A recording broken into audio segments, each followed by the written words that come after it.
Thank you, Roger. Thank you all for coming and spending the day here with us. As I said at the National Press Club a few weeks ago, what went on Benghazi was un-American.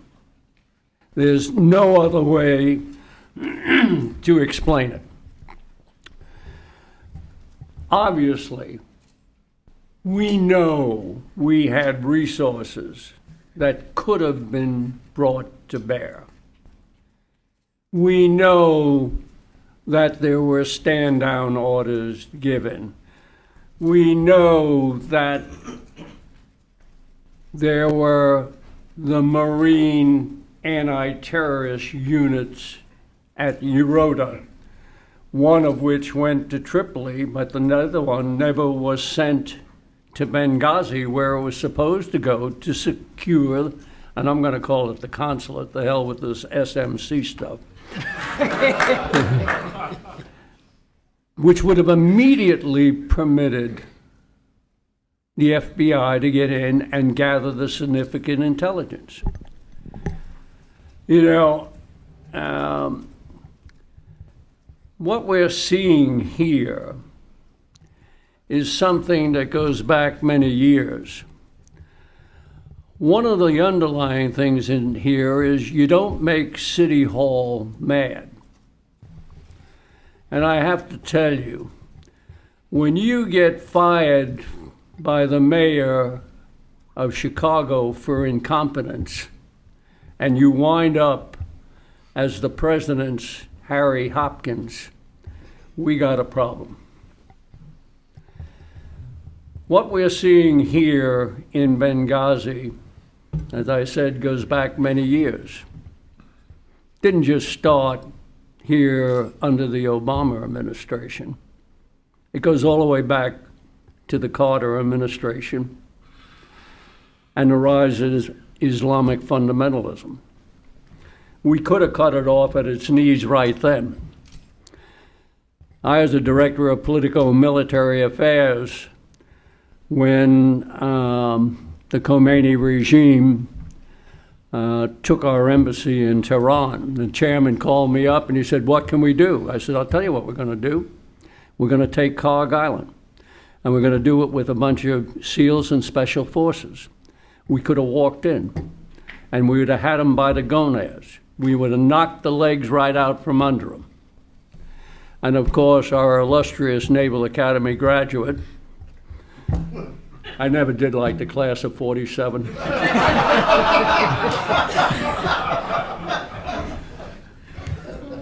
Rejected that out of hand. And, you know, we had the follow-on kidnappings, murder of our CIA station chief, and leading up to April 1983, when they blew up our embassy. And that was followed by our Marine barracks blow up October 23rd, 1983. And I've got to tell you, that never had to happen. Because 4 weeks, approximately almost 4 weeks before the bombing, NSA had the information. They made the intercept. What they intercepted was the Iranian ambassador in Damascus reporting back to the Iranian Foreign Ministry of the orders that he had given to the leadership of the groups in Beirut, which he had received from Tehran. And in that message, he told them, "You are to concentrate your attacks on the multinational force, but you're to take a spectacular action against the United States Marines." That intercept, that message was dated 27 September 1983. I was the Deputy Chief of Naval Operations when that happened, and I did not get to see that message until the 25th of October, 2 days after the event. And where was it? I tried to get the GAO to do an investigation and so forth. Never could find out. But we know the orders for, I'm sure, for the embassy blow up and for the Marine barracks blow up, proof positive, came from Tehran. In fact, I testified in the district court here with Judge Lambert, found Iran culpable, and we were testifying on behalf of the families of those that were killed. But that's not the worst of it. We had the specific information. We knew which group did the bombing. It was the Islamic Amal, which was the forerunner to Hezbollah. I was working with Casey and John McMahon. I won't go into all of that, but we nailed them. And in fact, 2 days after the bombing, Casey asked me to come out to Langley, and he says, if we found out who did it, would I make up the plans to take them out? And I said, of course. He said, oh, by the way, there's one stipulation. Whatever we give you, you cannot share with the Joint Staff. He didn't want to read about it in the next edition of the Post. I agreed. I let Lehman know, who was the Secretary of the Navy then, and Jim Watkins, who was my boss, the CNO. Casey goes off on one of his famous trips. They located the Islamic Amal. They were holed up in the Lebanese Army barracks above Baalbek, the Sheikh Abdullah barracks. We had people inside. We had the photographs. We were going to make it look like a plowed cornfield in Kansas.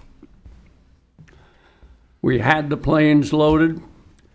The day of the meeting, of the NSC meeting, Casey comes back from his trip. McMahon calls me up and says, Casey's back and he insists on taking the meeting. I said, John, you can't let that happen. It's going to get screwed up.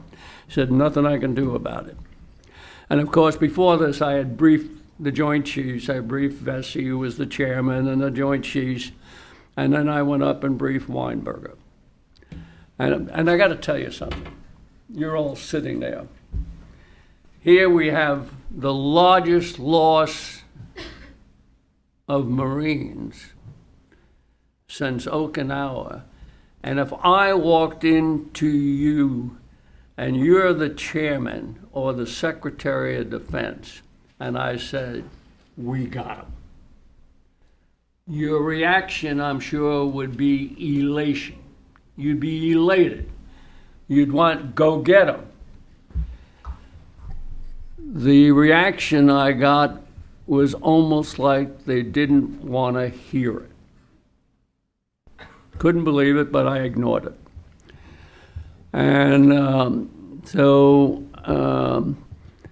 I finished briefing everybody, including Weinberger, and told them about the message intercept and so on.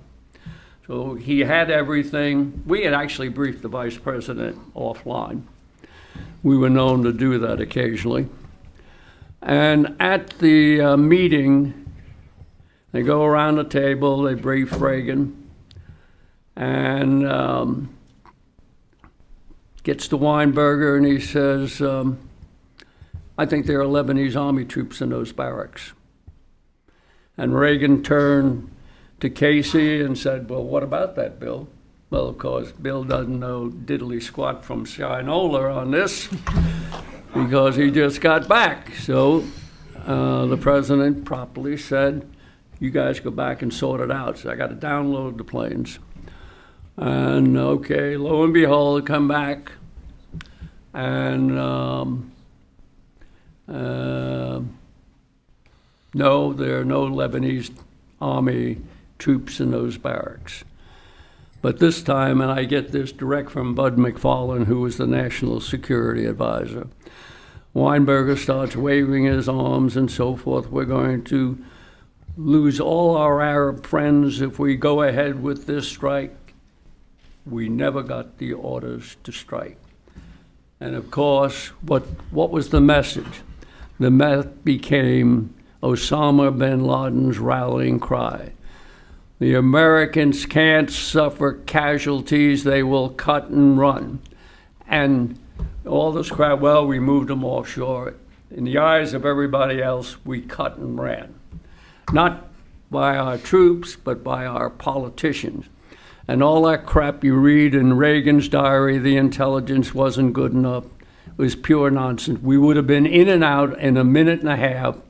In the words of the Carrier Strike Force commander, Jerry Tuttle, this was a chip shot. I mean, pure and simple. We could have changed the course of history. That's the second time we could have done it. The third time was during the Gulf Tanker War. And here they're in a life-death struggle with Iraq, and they're still conducting attacks against us. Dragged the mine out in front of the first reflag tanker, and et cetera, et cetera, et cetera. So we had devised a plan starting in October 1986 to shut Iran down. I had Weinberger at my headquarters at Pearl Harbor, briefed him on it. He didn't want to hear about it. He kept trying to get out of the chair, and I kept shoving him back in the chair. But we had the ability. I had three carrier battle groups, the battleship battle group, an amphibious ready group, and we were going to march up that Gulf. We were going to shut everything down, including their nuclear site at Bushehr. And I think we could have brought the Khomeini regime down. But of course, that's the last thing they wanted to hear. Now, why all this? Well, you know, I talked to the Chairman Crow at the time, and this penetration of our government from Islam has been going on for years and years and years. He told me, the chairman, he said, by Prince Banda, you heard him mention this morning, Prince Banda had carte blanche access to the Pentagon. He was basically living in the chairman's office. The chairman told me he feels like he's sleeping with him. And knowing Banda, maybe he was, I don't know. So, but it's an insidious thing that has gone on here, and as we see over the years, the penetration of the Muslim Brotherhood, their front organization, has increased, and it's at the pit, really, of the stupid, restricted rules of engagement that we imposed on our wonderful military, sacrificing their lives in the fail hope of winning the hearts and minds of a tribal society. This is nuts. But again, who ruled the day? Political correctness. Our leadership did not speak out. They did not speak out previously. They have not spoken out today. And that's why you wound up with a Benghazi. And there's one other thing. You know, when you don't want to make City Hall mad.